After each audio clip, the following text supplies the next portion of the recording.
हमारे परम मित्र आदरणीय और सम्माननीय मनन जी ओरा और पार्टनर्स परवीन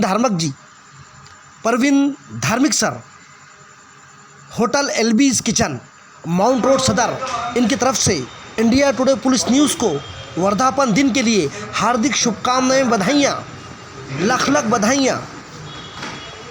आदरणीय पार्टनर्स परवीन धार्मिक और मनन जी ओरा, इनकी तरफ से हमारे चैनल को खूब खूब लाख लाख बधाइयाँ। हमारा एड्रेस है होटल एलबी, माउंट रोड, सदर, नागपुर।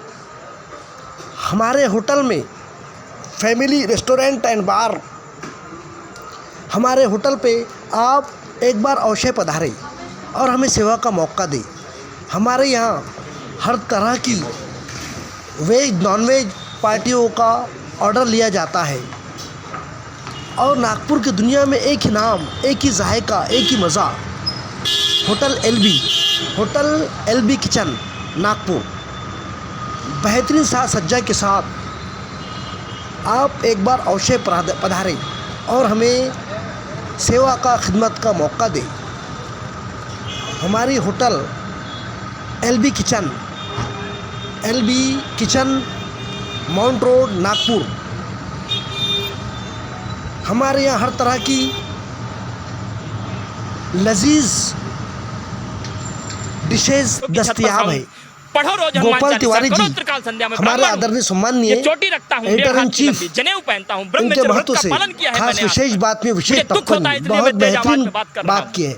हिंदू मुस्लिम एकता की एक मिसाल देते हुए गोपाल जी राठी ब्रह्म मुहूर्त में करो हनुमान चालीसा का पाठ, करो दोपहर में, करो त्रिकाल।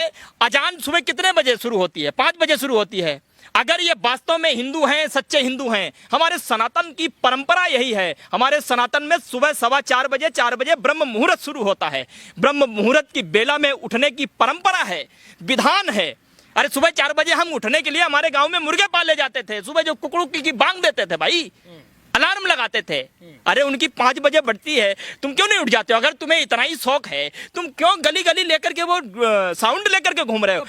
मैं कहता हूं ये जो तथाकथित हिंदू हैं, नफरती के रस में डूबे हुए। हाँ है, ये बड़ी अच्छी बात है, लेकिन किस संदर्भ में हो रहा है ये सवाल है। और उस सवाल का जवाब ये है कि ये जो चालीसा हो रहा है, ये चालीसा ना ही तो राम के समर्पण में हो रहा है, न हनुमान जी की भक्ति को जागृत करने के लिए हो रहा है। आप इसको कैसे कह सकते हैं? ये मैं बिल्कुल कह सकता हूं, ये हनुमान चालीसा इस देश के मुसलमानों को, एक कम्युनिटी को टारगेट करके और पूरी दुनिया में ये संदेश देना चाहते हैं कि हम हिंदुओं के मसीहा हैं। मैंने आपसे पहले भी कहा था और मैं फिर कहता हूं कि ये हिंदुओं का यदि सबसे बड़ा कोई दुश्मन इस देश में है तो वो बीजेपी और आरएसएस है। धर्म का कोई सबसे बड़ा दुश्मन है तो वो बीजेपी और आरएसएस है। ये देश को समझना होगा, देश के लोगों को जानना होगा। 7 साल राज करने के बाद, बीते 700-800 सालों में कभी हिंदू खतरे में नहीं था, धर्म खतरे में नहीं था, सनातन संस्कृति खतरे में नहीं थी। आज तुम 7 साल के बाद आए हो और तुम जो है हिंदू मुसलमान, हलाल, झटका पटका लटका ये सब बोल करके, ये सब नफरत फैला करके यार तुम ये बताना चाहते हो कि हिंदू खतरे में है ना? हिंदू खतरे में नहीं है। हाँ, यदि तुम ये नहीं करोगे दोस्तों, तुम्हारी कुर्सी जरूर खतरे में है, क्योंकि तुम्हें मालूम है इसी से ही हमारी सत्ता है, इसी से ही हमारी कुर्सी। और एक चीज मैं और